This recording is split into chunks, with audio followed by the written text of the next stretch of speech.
रंग खेलत बजरंग अवध में, रंग खेलत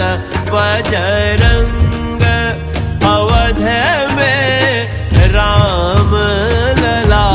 संग रंग खेलत बजरंग।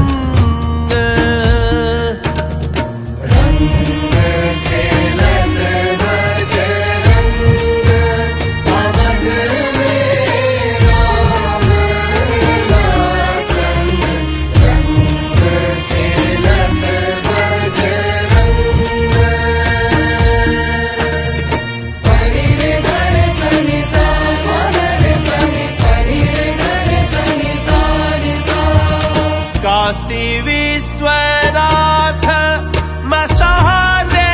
में खेले, काशी विश्वनाथ मसाले में खेले, काशी विश्वनाथ मसाले में खेले, गौरा मैया चकित अचंभ अवध